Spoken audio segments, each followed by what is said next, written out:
welcome back to Becoming the Product. My name is Naya, your host as always, and today I'll be talking about protecting my peace while building ambition.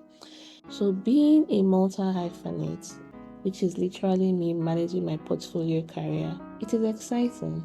I'm podcasting, I'm building PMAAS, I'm still in product management, working in incubation, creating content. It can be exciting and fulfilling, but if you're not careful, ambition can quietly chip away at your peace. Today, I want to have a real conversation about how I'm learning to protect my peace while building ambitiously. This is not hacks or fluffy self-care talk, it's just the boundaries and systems that I've put in place to keep me grounded this season. So let's rewind a little bit. Q3 this year was not what I planned. If you know me, especially when it comes to showing up online or with my career, I kind of like putting things in place, putting plans in place, and try to execute. I had big content goals. I needed to push out my podcast. I was working on PMAAS. I was just starting to talk about it online to start validating it. I was deep in incubation mode. I had gotten to the part of incubation where we were exploring demo day of some of these startups we've been training. And then somewhere in the middle of it all, I was overwhelmed. That's the only thing I can use to explain it. Everything was just coming at me. And for some reason, I felt a disconnect between each part of this options or this career path that I had chosen. So I hit pause. But not because I wanted to, but because my system just couldn't sustain the pace anymore. There were so many things coming to me at the same time. So I was exhausted sometimes. I was creatively flat. I didn't even mind. Before, if I don't put out something, it'll nudge me, but I didn't even mind it.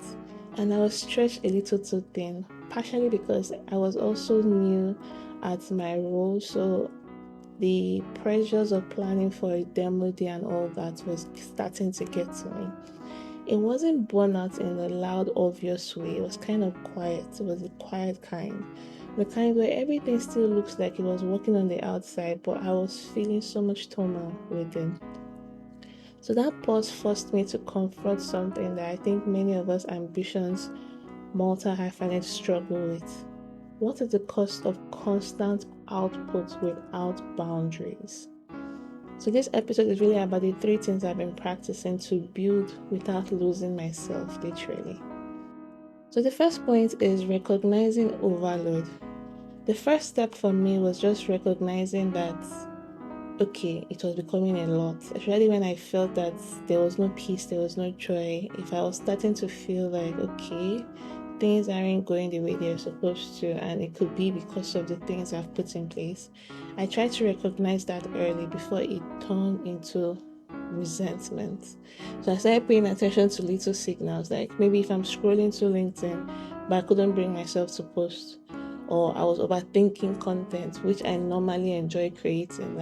I used to enjoy whatever content you see me put out, especially on LinkedIn. I really take my time to design the carousels, do everything myself. So I actually found joy in doing that. But when it became like I'm overthinking, oh, should I put it out? Oh, I'm not sure people will take it. And when I started thinking of all that, those are the little signals I needed to take into consideration.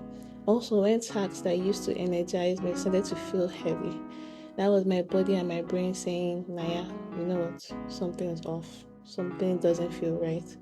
I realized I had too many overlapping commitments, if that's the word, without clearly defining them into their sectors, or is this sectors I'm going to call them.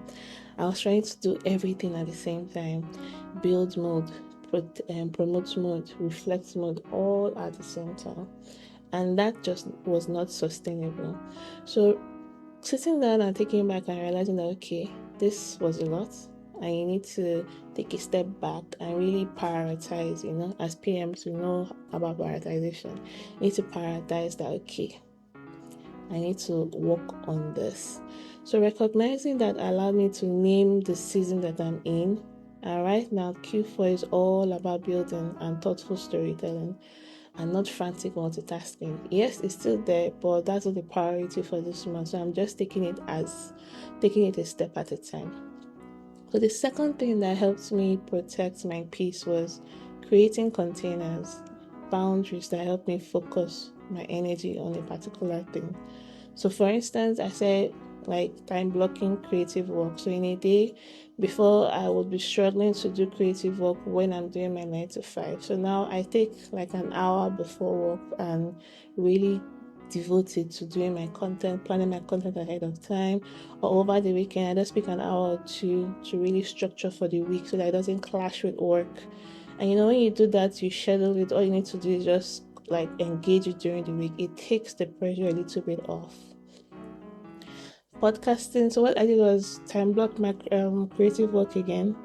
My podcast as well. Outlining it also helped. I also put in PMAAS strategy and another one. So every aspect of my career path, that's podcasting, content creation, PMAAS, I just found different times in a day or a week that I devoted to it, and that helped me.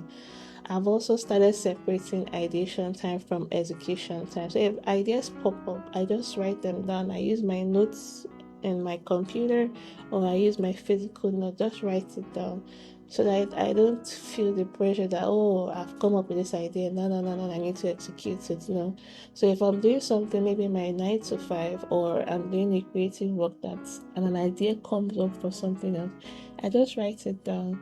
And I use my Notion as well. Notion has been my lifesaver, if that's the word, regarding planning and managing my work path.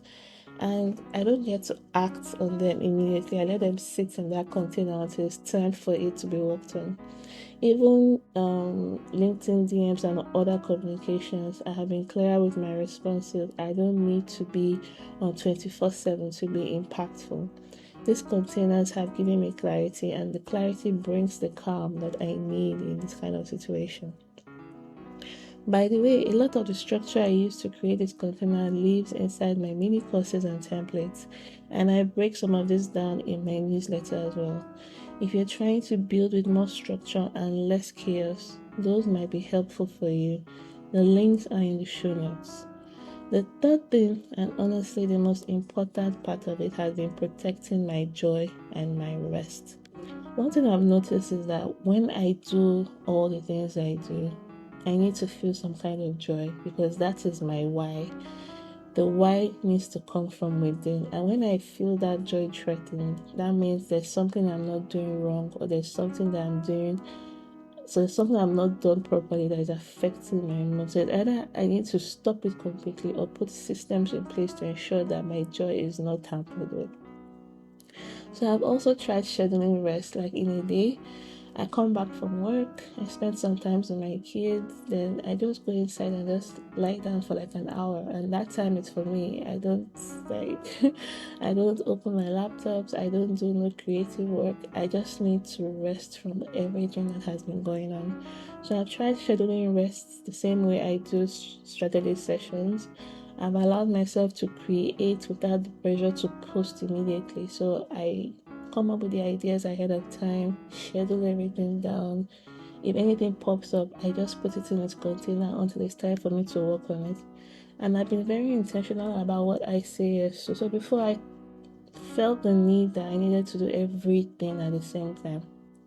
Let me give you an instance. So my Instagram for becoming the product, for some reason I felt that the only way I could grow it was if I posted daily.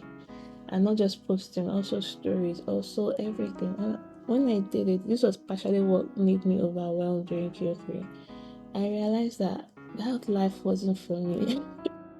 Yeah, even though I love content creation, the way my life is structured, like right now, especially that I have no help, everything is being managed by me. I don't feel I have gotten to the level where content creation is like 100%. So I needed to take a step back and say, okay, you're trying to copy what other people do. You're trying to do what is more than your ability or more than your boundary. And that added stress, that added pressure, overwhelming pressure. I could literally be working. I'm like, shit, I've not posted today's stories, or I needed to do this, I needed to do that. So I took that out completely and I just focused on, you know what, we're doing quality over quantity. It doesn't have to be every day. I could post 3 times a week, and those 3 times a week would be valuable content that people will find valuable.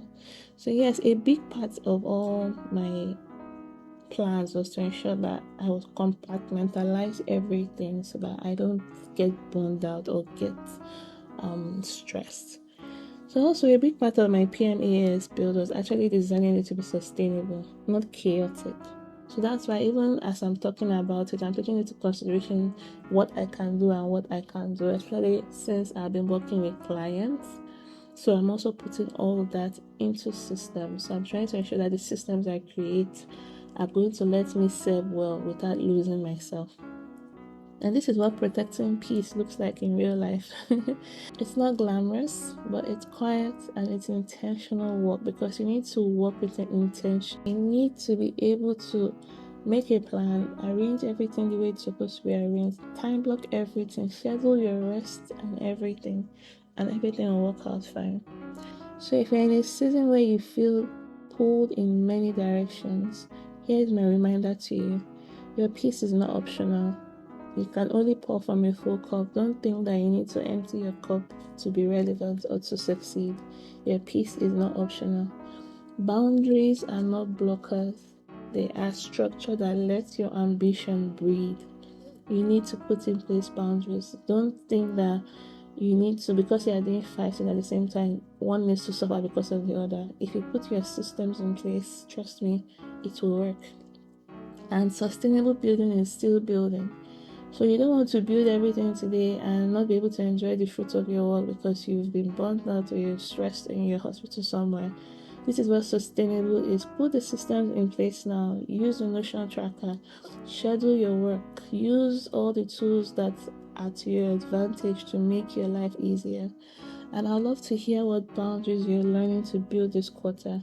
You can DM me on LinkedIn or reply to my newsletter. And if you want more behind the scenes of how I structure my life and PM work, check out the mini courses or subscribe to my newsletter to get all this. So thank you guys so much for listening. Remember that ambition without boundaries is a slow leak, and protecting your peace is also part of the project.